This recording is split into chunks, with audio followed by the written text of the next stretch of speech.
मला असं वाटतं की 80 निर्णय जे झालेले आहेत हे महाराष्ट्राच्या जनतेच्या हिताचे निर्णय आहेत आणि निर्णय होत असताना सर्व कॅबिनेटनं एकत्र येऊन ते निर्णय घेतलेले आहेत आणि ते समाज उपयोगी निर्णय आहेत. त्याच्यामुळे 80 असू देत किंवा 100 असू देत, महाराष्ट्राच्या हिताचे, जनतेच्या हिताचे आज निर्णय झाले.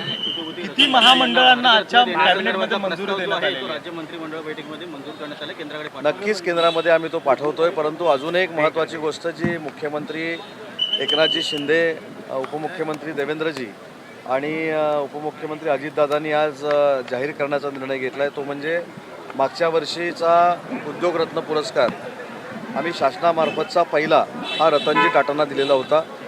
आमचं सगळ्यांचं भाग्य आहे की त्यांच्याशी संपर्क साधण्याचा आम्हाला योग आला. आम्ही त्यांच्याबरोबर उठबस करू शकलो.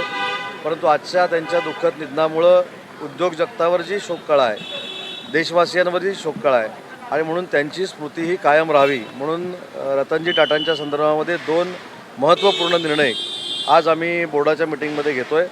त्याच्यामध्ये मागच्या वर्षी त्यांना जो उद्योगरत्न पुरस्कार दिलेला होता तो जो प्रेस्टिशियस पुरस्कार आहे तो पुढच्या वर्षीपासून रतन टाटा उद्योगरत्न पुरस्कार असा महाराष्ट्र शासनामार्फत दिला जाईल आणि नरिमन पॉईंटला एक फार मोठं उद्योग भवन उभं राहतं आहे.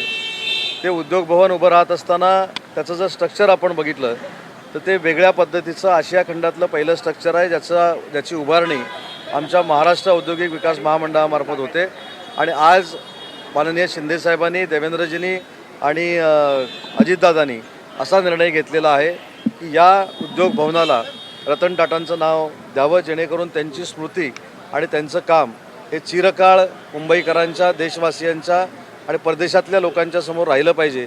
ही भूमिका आज आम्ही घेतलेली आहे आणि मी स्वतःला भाग्यवान समजतो की गेले 2-2.5 वर्ष मी स्वतः रतनजींच्या संपर्कामध्ये होतो आणि त्यांनी जी उद्योगरत्न पुरस्कार घेताना आम्हाला कमिटमेंट केली होती त्याच्यासाठी पुण्यामध्ये स्किल सेंटरसाठी 200 कोटी रुपये CSR मधनं आम्हाला दिलेले आहेत. रत्नागिरी जिल्ह्यासाठी 160 कोटी रुपये CSR मधनं दिलेले आहेत आणि ठाणे जिल्ह्यासाठी 160 कोटी रुपये CSR मधनं दिलेले आहेत. म्हणजे मागच्या वर्षी उद्योगरत्न पुरस्कार जाहीर झाला परंतु राज्याप्रती आपण काहीतरी देणं लागतो. महाराष्ट्रातली हजारो मुलं ही स्किलनं प्रेरित असली पाहिजेत म्हणून जवळजवळ 550 कोटी रुपये CSR मधनं देणारा एका वर्षात ही व्यक्ती होती आणि आज त्यांच्या जाण्यानं एक फार मोठी पोकळी उद्योग जगतामध्ये आणि विशेषतः सामाजिक कार्य करणाऱ्या उद्योजकांमध्ये निर्माण झालेली आहे.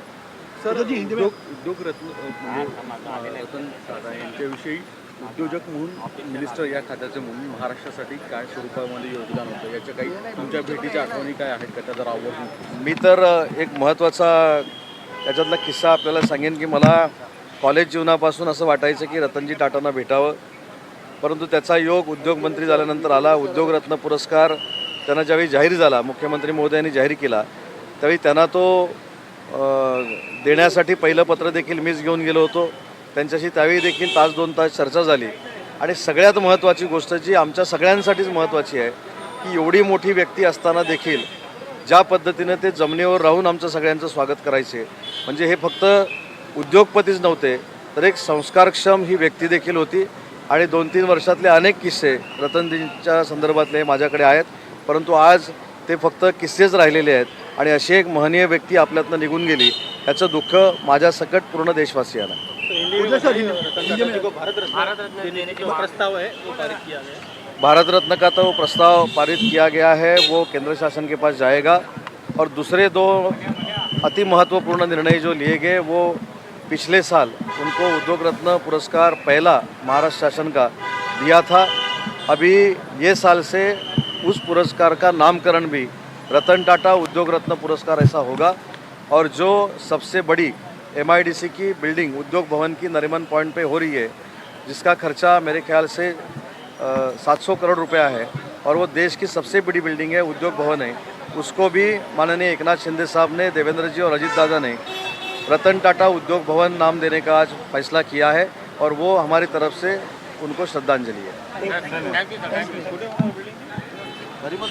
रतन टाटा यांना भेटण्याचं भाग्य उद्योगमंत्री झाल्यानंतर मला लाभलं.